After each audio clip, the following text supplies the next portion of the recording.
achieved.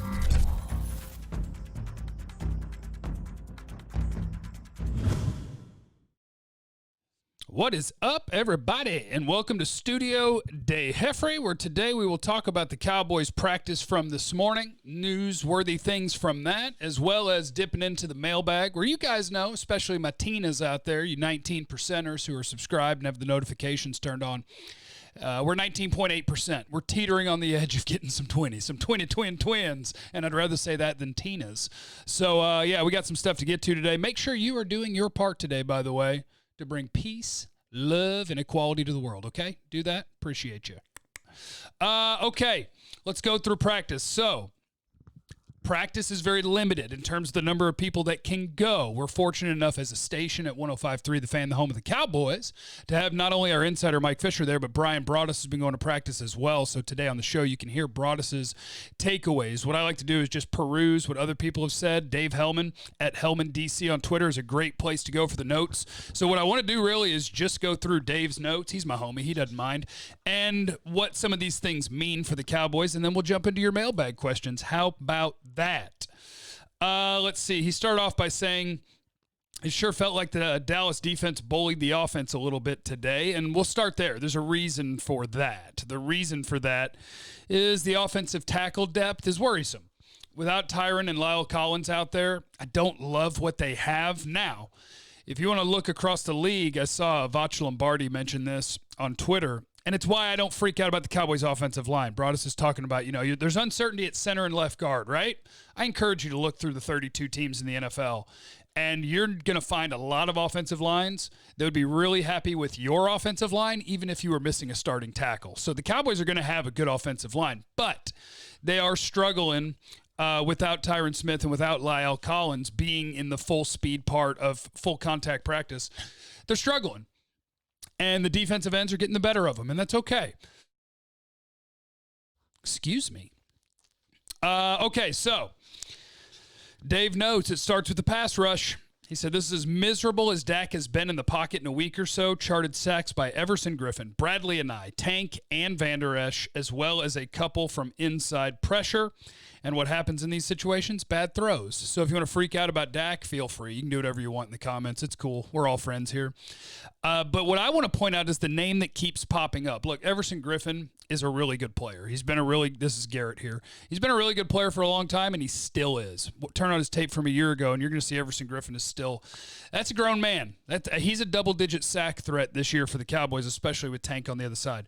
But Bradlee Anae is the name that keeps popping up, and I warned you about Bradlee Anae when it was draft time. I had him graded as a mid to late third round kind of guy, and to get him in the fifth was great value, which is why he was one of the guys that I picked to no doubt make the 53-man roster even as a fifth-round pick. A lot of fifth-round picks won't make the team. Bradlee Anae will. And you know what? With as much as his name is popping up, your expectation could be that he's as high as your fourth defensive end. We'll have to see what Tyrone Crawford's going to do, how much tackles he playing, how much end is he playing. But you're going to have Tank and Everson Griffin as your starters. And then you're going to have Aldon Smith, and Bradlee Anae could be that fourth guy. And some of the names that we would have been kicking around there as that fourth guy, Dorrance Armstrong or Joe Jackson. Anae's got better pass rushing traits than those guys. He's a more natural pass rusher. He's a guy with a plan when he's attacking offensive tackles. So it's really cool to see his name popping up a lot. Bradlee Anae, get ready for him. Hellman goes on, Dak's always going to throw because he can't be sacked in practice. But in the scenarios where he would have been sacked, pick six by Clinton Dix, deep post broken up by Anthony Brown, seam route to Jarwin, batted away by Xavier Woods. I love how often we're seeing the words batted down in Cowboy practices right now. You're seeing those words a lot, and I love it, I love it, I love it. They will end up with some interceptions this year, and they're going to be much more competitive at the catch point, and that's awesome. And the pass rush is only going to help that because they are going to have a pass rush this year. You get to third and long, and you're going to have Aldon Smith, and you're going to have Tank Lawrence, and you're going to have Everson Griffin all on the field together. And if I had to name the fourth guy right now, I'd probably say it's Tyrone Crawford inside with Aldon Smith, and then Griffin and Tank on the edges, and whoo, that's fun. Maybe blitz a linebacker with it. I don't know, 3rd and 9? Why not send 5? Let Jalen go get some. He says, and then there's Trayvon Diggs, who had another great day, undercut a post route for a pass breakup on Gallup, Few reps later, Dax pressured and overthrew Amari Cooper, and Diggs made an overhead leaping catch for an interception and return. You couldn't ask for more than that. Since Cheeto has been banged up and missing practices, Trayvon Diggs getting your starting reps there at the left corner spot, and you keep hearing about his hands on the football and interceptions. And that's Trayvon Diggs. That's what people really liked out of Alabama, is the size, the ability as a former receiver to finish plays, to play the ball like it's his and not like he's just the guy playing defense. So that's really nice. This one I already kind of mentioned, but tackle continues to be a problem. Tyron and Lyle are back at practice, but they just did the individual drills, no competitive work. Cam Irving played some left tackle. Mitch Hyatt got hurt, but at offensive tackle, they're going to have to make some adjustments. If they don't have one of your starting tackles for a week or 2 or 3 weeks, which, look, right now they're fine. They'll play. But if you were to lose a guy, I think they'd probably have to make adjustments in terms of how quickly they work to get the ball out, the plays that they're calling, probably giving some tight end help or running back help to the missing offensive tackle side. But that's that. Now, here is the glorious part. Last year's special teams were atrocious. So what do we want this year? Well, we want Greg Zuerlein to take another 6 kicks today, which he did, make all 6 of them, and he is 24 for 24 in camp so far. So that's glorious. Got Greg the leg in this mofo. A little parched this morning. Shot at 97. Which isn't good, but it's better than the 100+ I've been shooting lately. Cheeto came to practice, did not participate. And Jordan Lewis is still out. Diggs, he says, had a good day. Chris Westry got some run, had a pass breakup on John V. Johnson, but John V. Johnson also had the catch of the day. Contested catch, back shoulder ball. Noah Brown, great catch in one-on-ones. Double move, contested effort with Diggs swiping at the ball as he went to the ground, but he caught it. Now, that brings us to wide receiver. Brian Broaddus did his 53-man projected roster. Now, each week you can pull up 2 guys from the practice squad, but on cut-down day, you do have to get down to 53.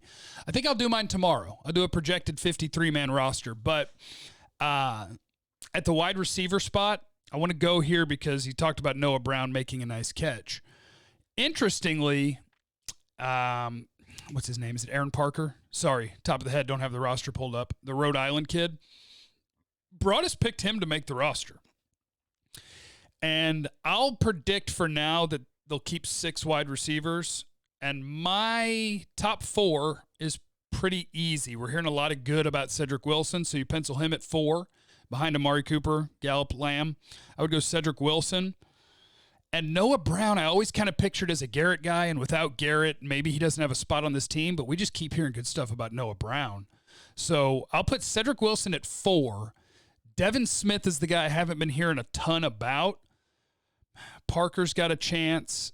Ventel Bryant, I thought would be a guy to make the team because he could be a core special teamer and just be out there for basically every special team unit.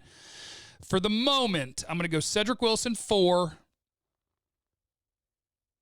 Noah Brown, Ventel Bryant.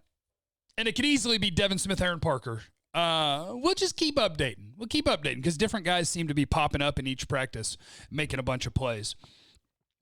Let me see. Is there anything else that the great Dave Hellman told us? Daryl Worley and Reggie Robinson continue to get looks at safety.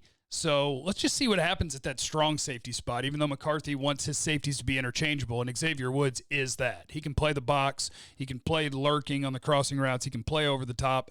You have that with him. The question is going to be, is there a second guy that could step up? I think it's cool for Reggie Robinson because what he needs is any way to make the 53 if he can. I'd hate to see a 4th-round pick have to go through waivers and hope that you can get him to the practice squad. I'm hoping he makes the team in some way. I'm hoping he can be a special teams guy. He blocked a lot of kicks at Tulsa, so I'm hoping they can find a way to get Reggie Robinson to stay on the 53 because I think he can develop into a solid NFL player. And he said Rico Dowdle and Darius Anderson both ripped off a couple of big runs. So there you go. That's your practice report. Let's get to your mailbag. Remember to leave in the comments what you want to talk about tomorrow, and I'll try my best to take care of you. John Cowboys. Hey, Jeff, love the videos. Thank you. I think Noah Brown is interesting at wide receiver. Bigger guy, can run block. Can he play special teams? Yeah, he can play special teams. Any news on the D ends trying to make this team? Jackson, Armstrong, Carter, etc. Who's getting opportunities? Thanks. They're all getting opportunities. I saw a note from Todd Archer about Dorrance Armstrong rushing the passer, but also when they're asking the edge guys to stand up, says he looks all right dropping. Rondell Carter, James Madison guy, had a sack today in practice, so I would imagine he's a great practice squad candidate, but his production at James Madison was so good that he's got to be intriguing.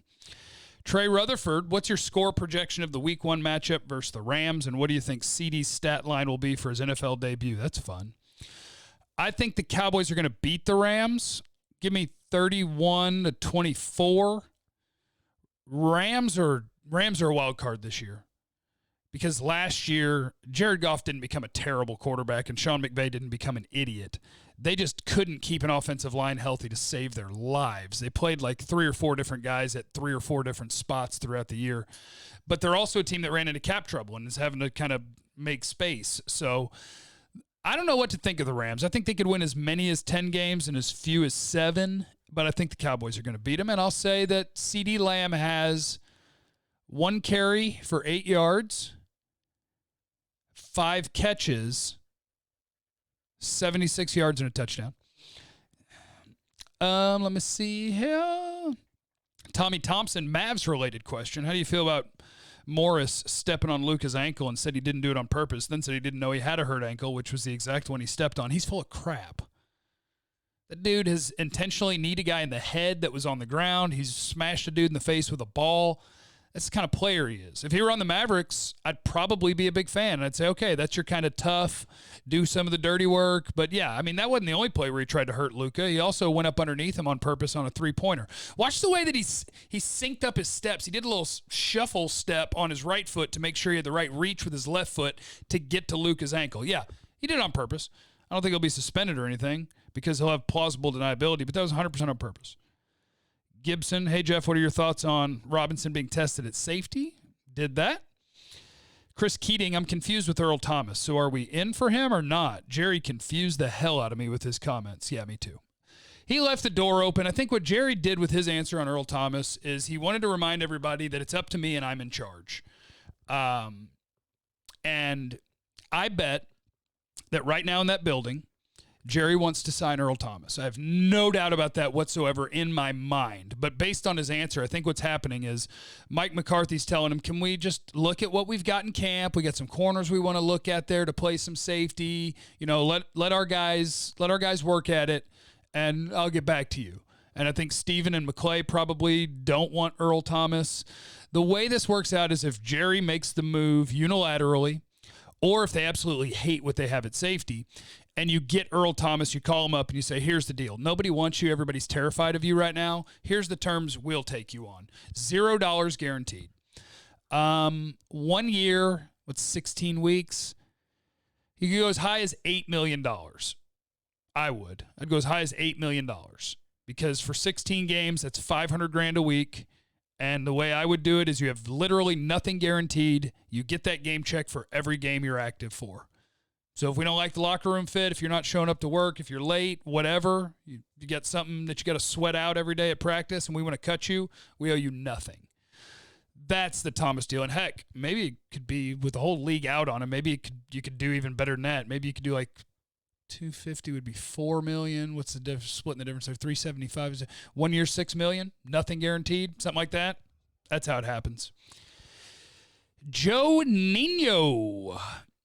With the talk of how impressive the D-line is, practicing any concern for our O-line? Always concerned when one part of the team's earning high praise. I'm not concerned about the O-line at all. I'm concerned about the O-line depth at tackle. I'm not concerned with the depth on the interior either.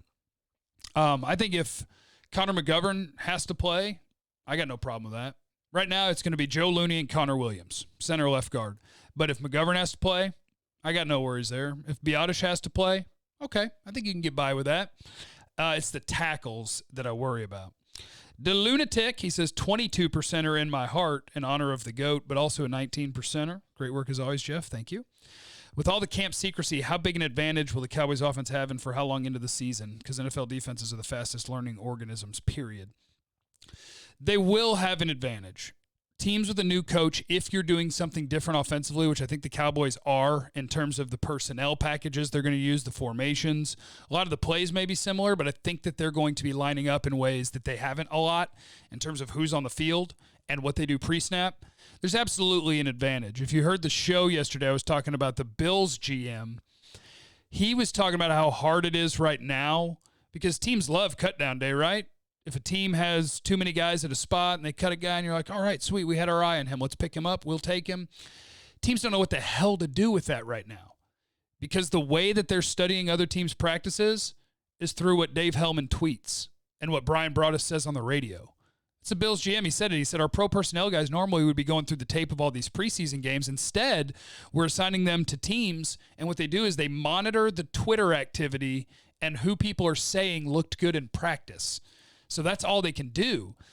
And I think that plays into why the Cowboys are being so secretive because a lot of the things they're doing are not league rules. It's Mike McCarthy rules. He wants to keep everything. He doesn't want people to know the depth chart. He doesn't want people to know the formations you're running things from. He doesn't want people to know any of these different things. They ran trick plays, by the way, today.